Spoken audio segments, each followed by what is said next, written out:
The grand chamber of the Galactic Assembly had never been this crowded before.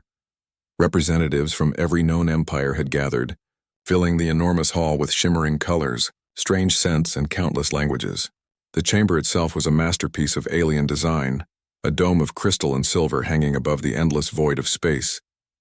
Outside the massive windows, fleets of warships floated like deadly ornaments, each empire showing its strength, its pride, and its claim to power.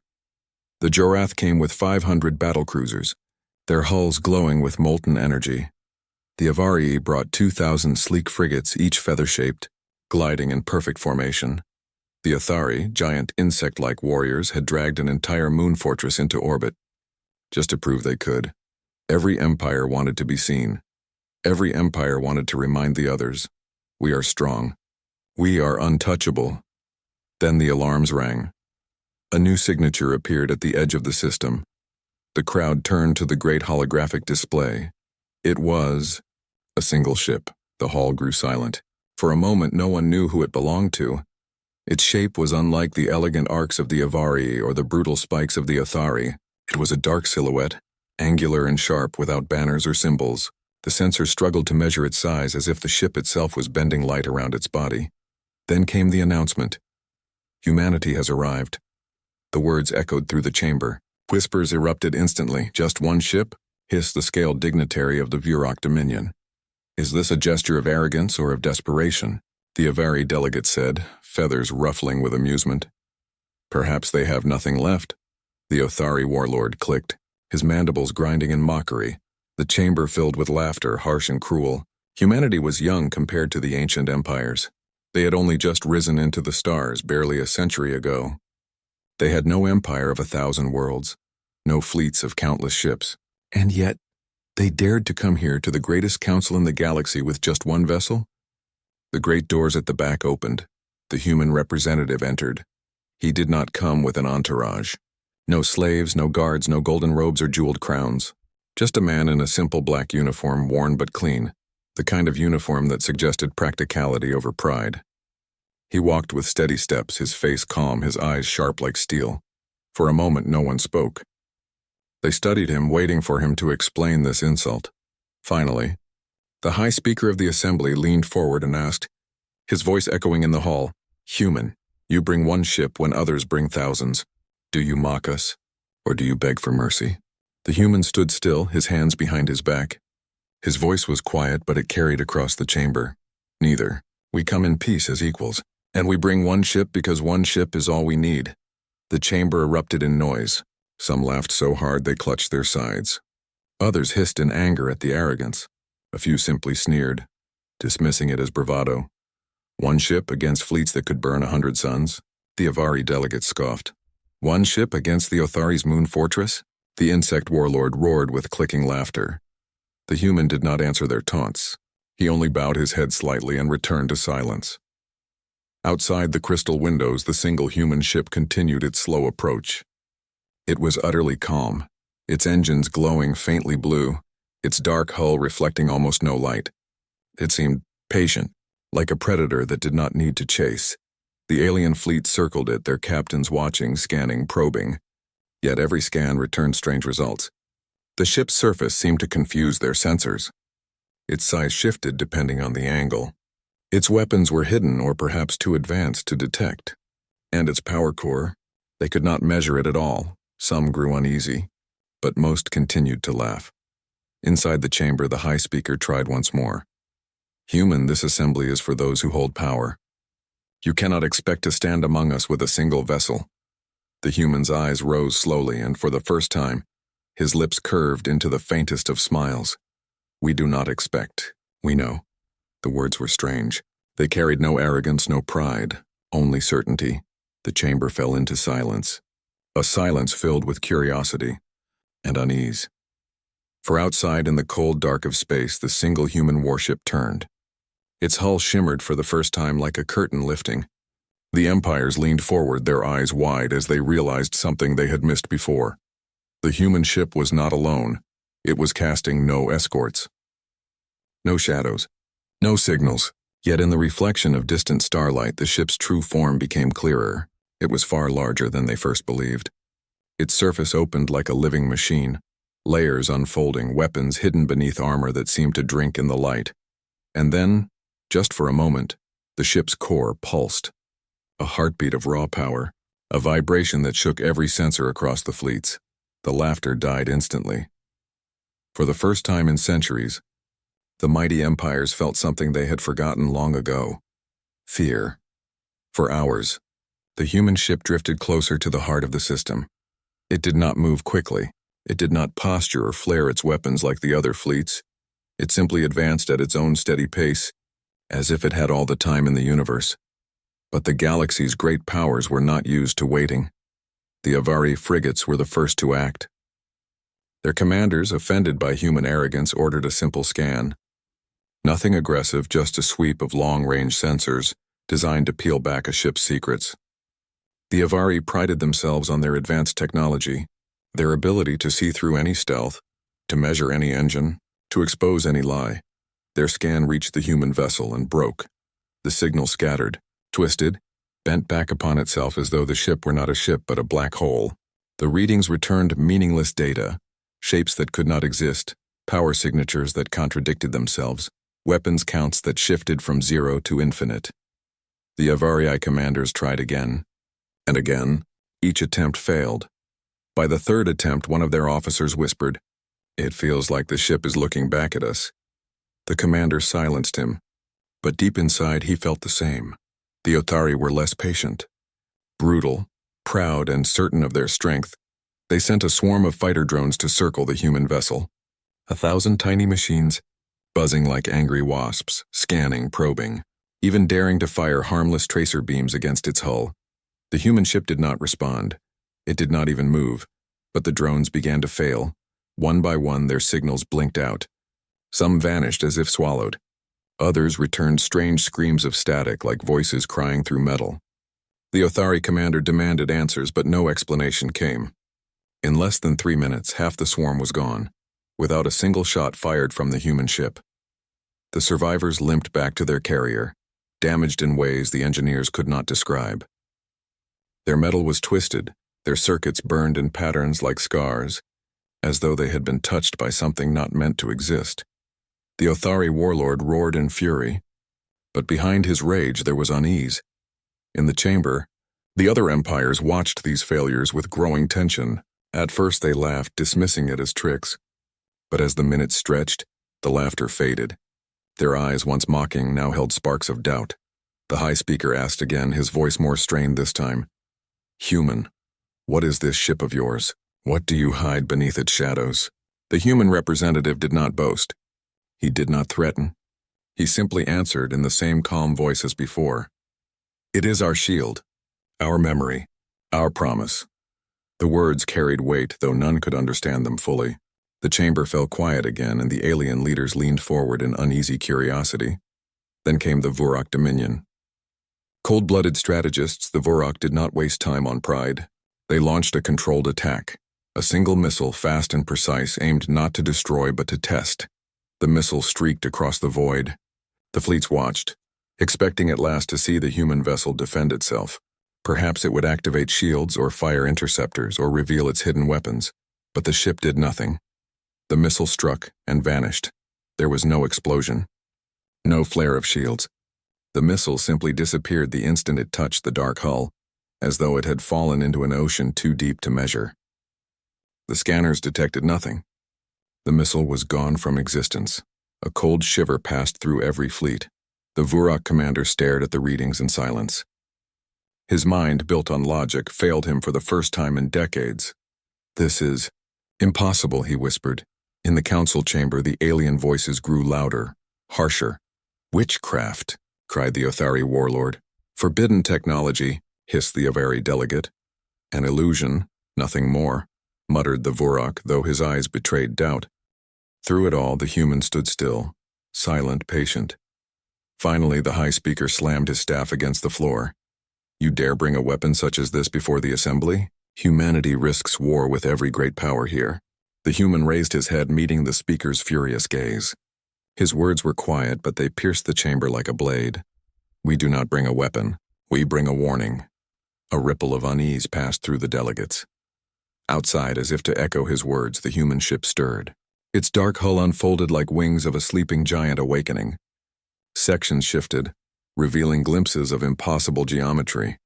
Structures that did not belong to ships but to something far older, far greater. For the first time, the other empires realized that this vessel was not built to impress them with size or numbers. It was not here to boast. It was here to remind them of what none yet knew. But deep inside, even the proudest warlords felt a shadow of fear settle in their hearts, because the human had spoken without arrogance, without threat, without the need to shout, and somehow that made it worse. The human vessel continued its silent drift, calm as ever, though every fleet around it now watched with unease. The laughter from earlier had vanished. Where there had been mocking voices, there was now only whispers. The Avari feathered lords whispered among themselves. The Athari warlords clacked their mandibles nervously. The Virog commanders folded their scaled hands in deep thought. But one empire was not content with whispers. The Drakthul Syndicate had never known fear. They were conquerors, pirates, and tyrants who rose from the ashes of dying worlds. Their fleets were massive, their cannons unmatched, their cruelty infamous. To them, fear was a tool. And to be mocked by a single ship? That was unforgivable. Their flagship, the Crimson Fang, moved forward. Its hull was carved with jagged scars, trophies of wars it had survived. Its commander, Lord Sarath, was a beast of iron and blood. His voice thundered across the chamber when he requested permission to act. Enough games. Let me test this, Phantom. I will show the assembly that humans are nothing more than insects hiding inside shadows. The High Speaker hesitated. The assembly murmured, some for, some against. But before a decision could be made, Sarath acted. His arrogance left no room for patience. From the Crimson Fang, a volley of plasma lances erupted. Each one carried the heat of a small star, able to cut through shields and vaporize metal. The void lit up in fire, streaks of blue and gold tearing through the darkness toward the human vessel. Every eye in the chamber widened, every sensor strained. This time there could be no tricks. This time the humans would have to show their defenses. But the ship did not move. The lances struck its surface and dissolved. Not deflected, not absorbed, not resisted. They simply unraveled into nothing the instant they touched the dark hull, like water poured into a bottomless well. The void went dark again as if nothing had ever happened. The chamber gasped. Lord Sarath growled in fury and ordered a second strike. This time a full barrage, hundreds of cannons firing together. The void shook with power, a storm of destruction aimed at one lone target. Again the human ship remained still. Again the storm of fire disappeared. No explosion. No flare, no sign of damage. The ship continued its slow advance, patient, calm, like an ancient predator that had no need to answer the barking of prey. The Drakthul Syndicate commanders screamed for more. They ordered torpedoes, rail cannons, disruptor beams. Weapon after weapon filled the void with fury, and one by one they vanished. Inside the chamber, the other empires shifted uncomfortably. The mocking sneers were gone now. What replaced them was something far more dangerous. Silence. At last, Lord Sarath's fury reached its peak. He gave a single order, one that shook even his own crew. Activate the World Killer. Gasps rippled through the chamber. Even among conquerors, there were limits. World Killer weapons were outlawed, forbidden even to mention in the assembly. But Sarath had never cared for rules. From the belly of the Crimson Fang, a weapon emerged, a sphere of raw antimatter, contained by fragile fields of force. It pulsed like a black sun, hungry to devour anything it touched. If unleashed, it could erase an entire planet. The assembly erupted in chaos. You dare bring that here? Madness! Sarath, you will doom us all. But Sarath's voice cut through their cries. Then let the galaxy see what happens to those who mock the Drakthul. The antimatter sphere launched, glowing like a fallen star racing toward the human ship. Even the bravest delegates held their breath. Even the High Speaker could not find words, and then the sphere stopped, not exploded, not neutralized, not destroyed. It simply froze, hung in the void, motionless as though time itself had bent around it. The human ship had not moved. It had not fired. But something unseen now held the weapon still. For a long moment, silence ruled the galaxy. Then, slowly, the antimatter sphere turned, not back toward the Drakthul, not toward the fleets, but toward the human ship itself. It floated, drawn gently, and touched the dark hull and vanished, as if it had never existed at all. Inside the chamber, panic spread like wildfire. "What are they?" whispered the Avari delegate. "That ship should not exist," muttered the Vorok strategist, scales paling. "They did not destroy the weapon," the Othari warlord clicked, trembling. "They consumed it." The high speaker turned to the human representative, his face pale, his voice shaking for the first time in memory. "What have you brought to us, human? What manner of monster sails under your flag?" The human's eyes, calm and unwavering, met his. And again his words carried no pride, no mockery, only truth. "You asked why we need only one ship." He paused, letting the silence deepen. "It is because one ship remembers what your empires have forgotten." The alien leader stared, uncertain whether to feel anger or dread.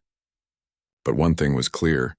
This was no ordinary vessel. This was something else, something the galaxy was not ready to face. The chamber was silent. For the first time in centuries, the assembly of the galaxy's greatest powers did not know what to say.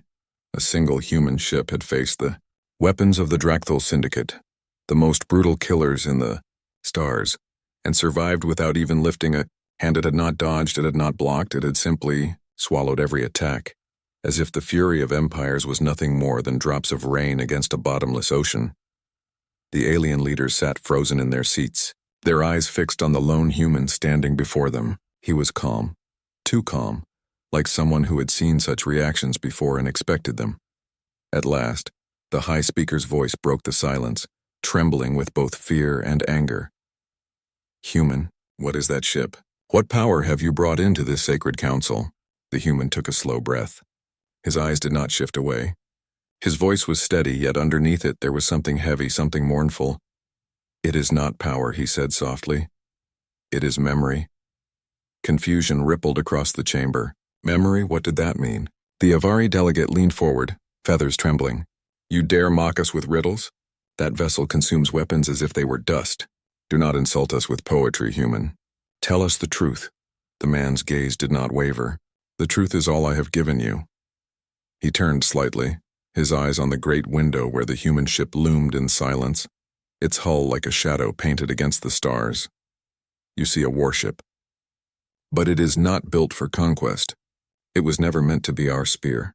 It was meant to be our scar." A murmur of unease passed through the chamber. He continued. His words were quiet, but each one seemed to weigh heavy in the air.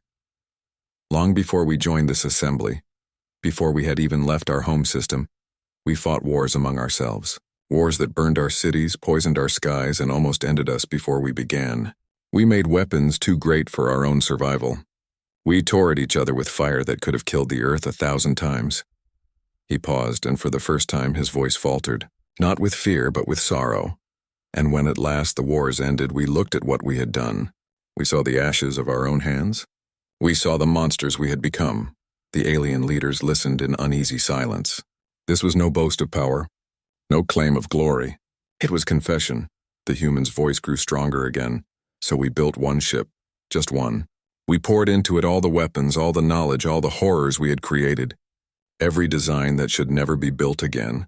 Every weapon too terrible to exist, every nightmare we swore to forget, sealed inside a single vessel.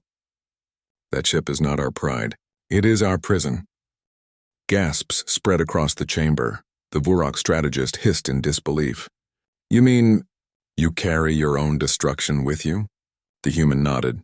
"Yes, we carry it so that no one else can. We carry it so that we never forget what we are capable of, so that we never again allow ourselves to become the monsters we once were." He let his words hang in the air. "That ship is humanity's reminder, our curse, and our promise." The Othari warlord slammed his clawed hand against the table.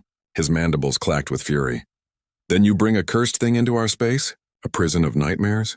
Do you not see the danger? What if it breaks free?" The human's steel-gray eyes turned to him. For the first time there was a flicker of something sharp in his expression. "It does not break free," he said firmly. "It obeys, because it remembers what we commanded it to be." "Commanded?" the high speaker repeated.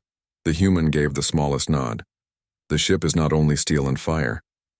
It is alive, not as you or I, but alive enough to know its duty. It remembers what it carries, It remembers what it must never unleash. It remembers the screams of our past. His voice dropped lower, heavy as stone. It is called the memory of fire. The chamber shivered with silence. The name itself seemed to carry weight, as if even speaking it summoned echoes of a history too dark to bear. The Avari delegate whispered, almost to herself, "You carry your nightmares into the stars? And yet you bring only one ship." The human turned to her, his face calm once more. "One is enough. Because humanity does not need an army to remind us. We need only one scar, carried where we can always see it. That is why we never built another." He paused, and his voice grew quiet again, almost a whisper. "You fear it because you think it is a weapon. But to us, it is a wound that will never heal." Outside the chamber, the memory of fire floated in silence, its dark surface swallowing the starlight. The alien fleets kept their distance now. None dared to provoke it further. None dared to move too close. The ship was no longer just a mystery. It was a mirror. And in that mirror, the other empires saw something they had long forgotten: the cost of their own pride. For the first time in 1,000 years, the galaxy trembled not at the sight of power, but at the sight of restraint. The chamber was no longer silent. Once the human finished his words, the assembly erupted into chaos. Voices rose, sharp and desperate, echoing off the crystal walls of the great hall. The calm dignity of diplomacy was gone. What remained was fear. The Othari warlord was the loudest. His insectoid body shook with rage, mandibles clicking furiously. "Destroy it! Destroy it now! That ship is no prison. It is a plague waiting to be unleashed. Burn it before it burns us all." Several Othari commanders struck their claws against the table in agreement. Their species had built empires on brutality, but even they knew terror when they saw it. And the idea of a living vessel, carrying the deadliest knowledge of an entire species, was too much for them to accept. The Avari delegates shrieked back in protest. Their feathered wings flared as their voices cut through the chamber. "Fools, do you not see? If humanity has carried such a burden without using it, that shows discipline beyond measure. We flaunt our fleets, but they carry one scar, and it has kept them alive. We should fear their restraint more than their fire," the Othari hissed in return, striking the floor with their clawed legs. "Restraint breaks, always. One day, they will unleash it." The Avari delegates' feathers rippled with anger. "And one day, your moon fortresses will collapse and crush worlds beneath them. Do we destroy you for what you might do?" The chamber roared with arguments. The Vurok Dominion sat silent at first. Cold-blooded strategists, they rarely raised their voices. But when the debate grew too wild, the Vurok Prime Strategist stood, his scaled body towering over the table. His voice was cold and sharp as a blade. "Both sides are blind. The truth is not in what humanity says, nor in what they carry. The truth is in what we see. Their ship consumed the Drakthol's weapons, erased them without effort. That power, whether they call it prison or scar, is unmatched in the galaxy. If humanity chooses to use it, not one of our empires will stand." He turned slowly, his slitted eyes fixed on the human representative. "That is why they send only one ship, to show us that one ship is enough to face us all." A heavy silence followed his words. None could deny the logic. Lord Sarath of the Drakthol Syndicate rose, his massive form shaking with fury. His voice thundered across the chamber. "Then we must act now. Strike together, all of us, end this human threat before it grows bolder. One ship or not, it cannot withstand the united fire of every empire here." He slammed his clawed fist against the table, cracking the crystal surface. Better to destroy it now than live forever in its shadow. Some nodded, their fear pushing them toward his side. Others shifted uncomfortably, unwilling to join his call for war but unable to dismiss the danger. The human representative stood still through it all. He did not raise his voice. He did not move to defend himself. He simply let them argue, his calm presence unsettling them more than any threat could. At last, the High Speaker raised his staff, demanding silence. The echoes of shouting faded, though the tension hung heavy like a storm waiting to break. The High Speaker's voice trembled, but he tried to carry authority. "Human, you speak of scars and restraint, but how can we trust you? How can we trust that one day your people will not open that prison and unleash its fire upon us?" The human's gray eyes lifted slowly, meeting the speaker's gaze. His voice was quiet but carried across the chamber with certainty. "You cannot. The chamber froze. Shocked silence followed, sharper than any scream. The human did not flinch. You cannot trust us, just as we cannot trust you. No empire here is without blood on its hands. No people in this galaxy are free from violence. You know it. I know it. He took a step forward, his shadow stretching across the floor. But we carry our scar openly. We do not hide it. We do not deny it. That ship is our promise that we will never forget what we are capable of. It is not meant to make you trust us. It is meant to remind us never to become like you. Gasps rippled through the hall. The words cut deep, an insult, yet also a truth many did not dare admit. Lord Sereth bellowed in rage. You dare speak such words here, insect? He reached for his blade, forgetting that this was a council hall, not a battlefield. His guards moved, but the High Speaker's staff slammed against the floor again. Enough! The chamber fell still. The High Speaker's face was pale, his voice unsteady. This council cannot decide today. We will call for a vote tomorrow, whether humanity may stand among us or whether their ship must be destroyed. The empires murmured, uneasy, restless. The human simply bowed his head. His calm eyes gave nothing away. But outside the window, the memory of fire floated like a silent witness, its hull drinking in the starlight. It did not move. It did not threaten. Yet its presence was heavier than any fleet, greater than any army, and in the quiet hearts of the galaxy's rulers, one truth grew louder than their arguments. They were not debating a ship. They were debating whether to accept the weight of humanity's scar or to fear it until the end of time. The great chamber of the assembly emptied slowly after the High Speaker's declaration.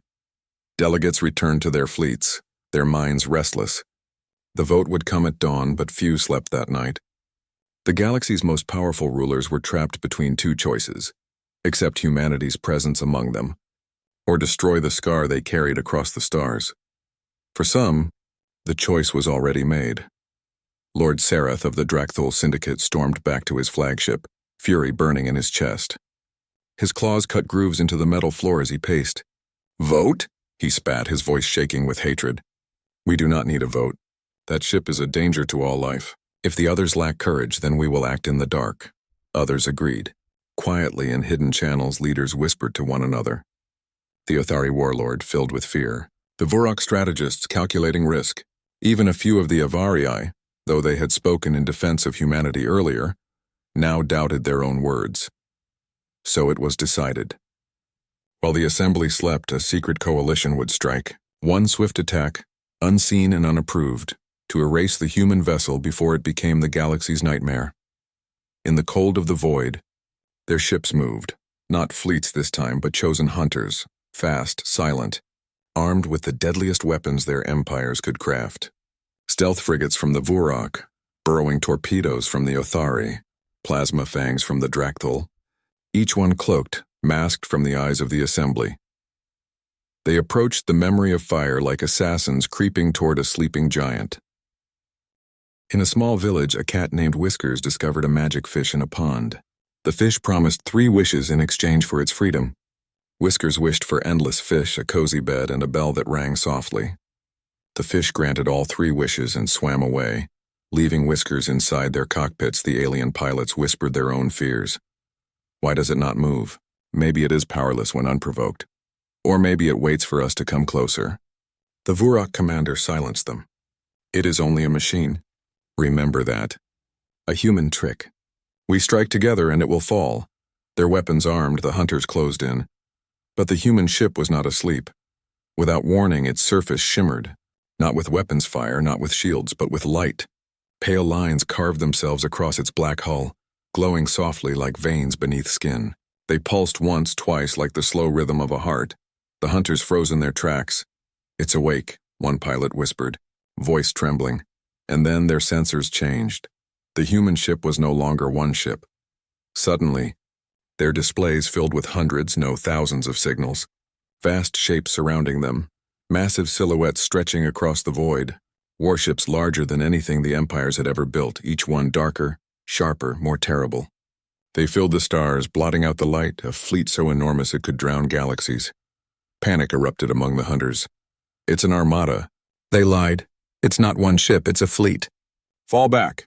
Fall back! The Vorok commander clenched his claws. His cold logic faltered for the first time. This cannot be real.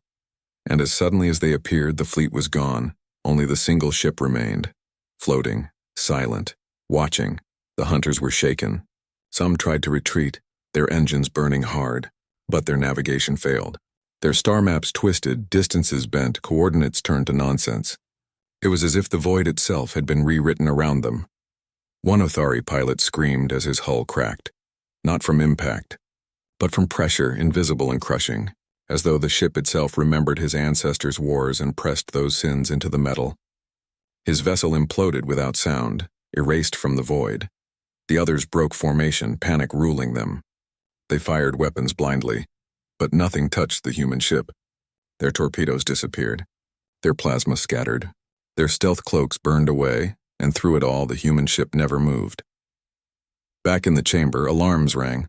The high speaker was pulled from his rest as sensor readings flooded the assembly's stations. Disturbances in the void. Ships vanishing. Distorted echoes of impossible fleets. The delegates rushed in, demanding answers. What happened? Who attacked? What have the humans done? The human representative stood alone at his place. His expression was calm, but his eyes carried sorrow. You should not have tested it, he said quietly. The high speaker's face paled. You mean, you knew? The human's gaze drifted to the great window where the memory of fire floated as if nothing had happened. It does not forgive, he said.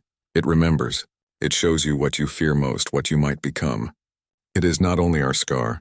It is a mirror for every empire that dares to look at it. His words chilled the chamber. For the first time, the rulers of the galaxy realized the truth. The ship was not merely a weapon or a prison. It was a reflection, a reminder not only for humanity but for all.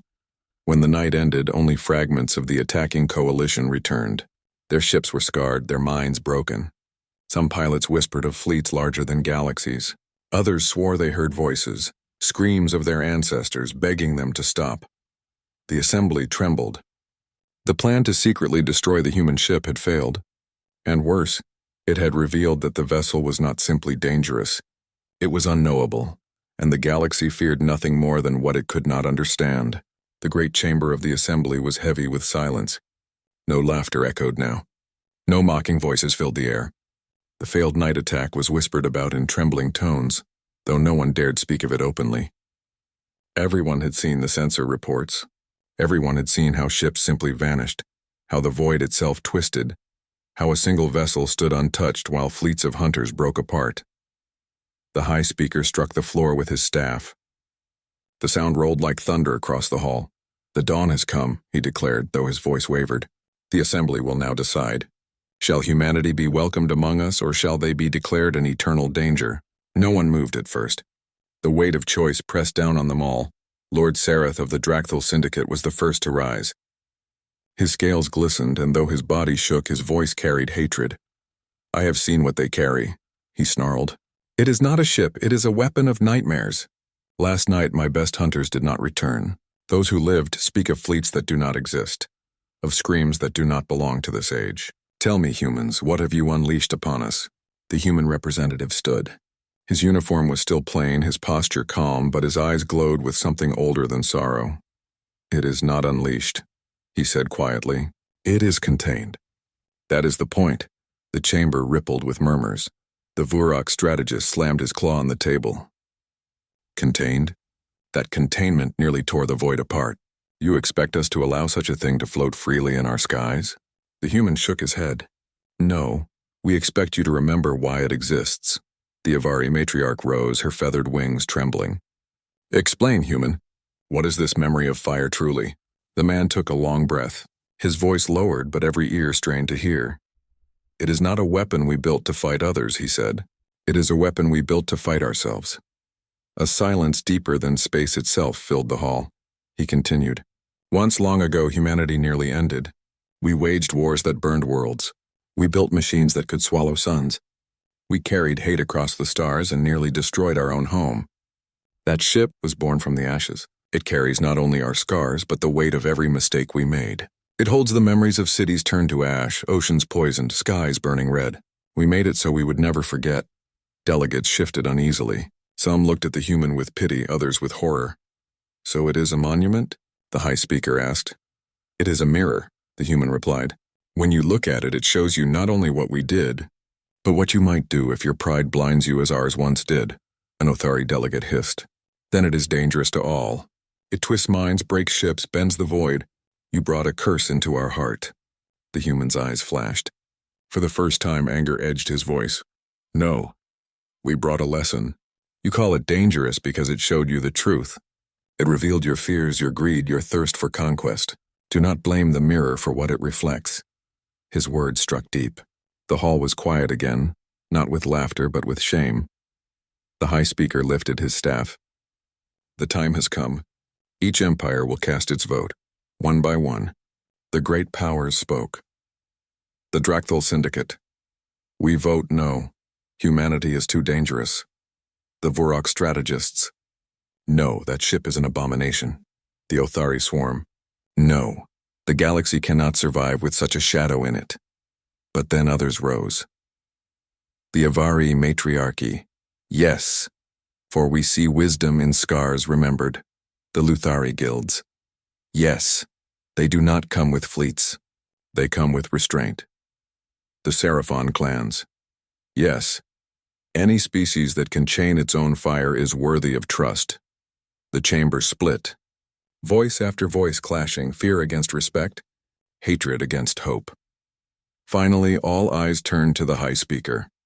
His was the last vote and purring in the sun. He stood, trembling with the weight of the galaxy upon his shoulders. I have seen the reports. I have seen what the human ship did last night. I feared it as all of you did, but I also saw something else. He looked at the human. When attacked, your ship did not strike back. It did not fire, did not destroy, though it could have. It only showed what was already inside us. For that, I vote yes, the chamber roared. The count was tallied, by a margin so thin it could be measured in a single voice. Humanity was welcomed into the assembly. The human representative bowed his head, though his expression was unreadable. You will not regret this, he said softly, but you must remember, this vote does not make us safe. It only makes us honest with one another. And outside, beyond the great window, the memory of fire floated in silence, watching, waiting, a shadow of all that had been lost and all that might yet be saved. The assembly ended in uproar, but the vote was done. Humanity was now recognized among the galactic powers. Some empires left the chamber in fury, others in silence, and a few with quiet respect. The air was heavy with unease, for though the humans had been accepted, no one truly understood the ship that floated above them. In the stillness that followed, the human representative remained at his place. He had spoken calmly, defended firmly, and accepted the verdict without triumph. Yet many eyes lingered on him, wondering, why do they not celebrate? Why do they not smile? Because humanity knew something the others did not. That night, the high speaker requested a private meeting with the human envoy. The chamber was dark, lit only by the pale glow of the stars beyond the window. The old leader looked weary, his hands trembling slightly as he poured 2 cups of water. You carry yourself like a man who has lost more than he has gained, the speaker said softly. The human accepted the cup, though he did not drink. His gaze remained on the vast shadow of the memory of fire still drifting in orbit. Because we have lost, he answered. That ship is proof of it, the speaker frowned. Explain to me, why keep such a thing? Why carry it across the stars instead of leaving it buried in your history? The human's voice lowered, but the weight of his words filled the room. Because memory fades, and when it fades, pride returns. We carry it with us so that we never forget what waits at the end of arrogance. That ship is not only for us, it is for all who dare to think themselves untouchable. The speaker leaned closer, his voice trembling. Then tell me truly, could it destroy us all? The human closed his eyes for a moment before answering. Yes, but it will not. Why not? Because destruction is not its purpose. Its purpose is to remind, to show you what you fear most, to force you to see the monster you could become before you truly become it. That is why we call it the memory of fire. The speaker fell silent. For the first time in centuries of politics, he had no reply. Word of this meeting spread quietly, and soon more leaders sought the human envoy. Some came in anger, demanding answers. Some came in fear, begging for reassurance. And some came in humility, asking for wisdom. To each, the human gave the same answer. The ship is not here to threaten you. It is here to remind you. Look at it and you will see your own reflection. If you hate what you see, then change yourselves before it is too late. Days passed, and though the vote was final, the galaxy remained restless. Fleets tightened their patrols, spies whispered in shadow, and rulers plotted in secret. Yet one by one something strange began to happen. The Avari, once proud and vain, cancelled their planned expansion war. They said their pilots could not look at the human ship without hearing the screams of their future dead. The Vurok, who thrived on conquest, hesitated for the first time in centuries, their generals shaken by visions of endless battlefields. Even the Drakthul, fierce and unyielding, grew quieter. Though their hatred still burned, the galaxy had not found peace, but it had found pause. And sometimes pause was the first step toward change. At last, the human envoy prepared to depart.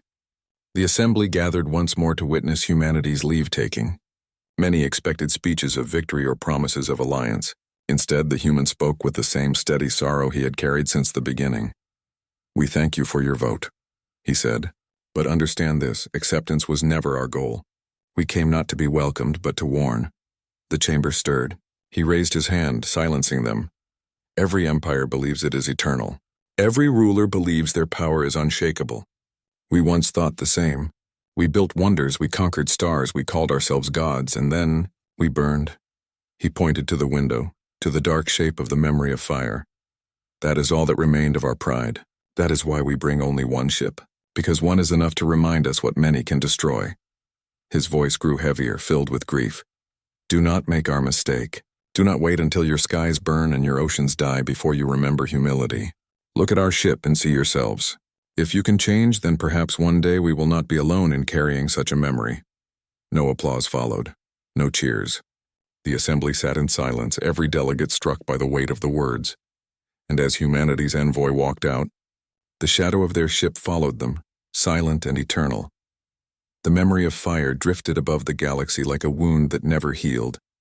A scar carried across the stars not as a threat, but as a warning. It did not shine like the fleets of other empires. It did not roar with engines of conquest. It only waited, patient and still, because one ship was all humanity needed.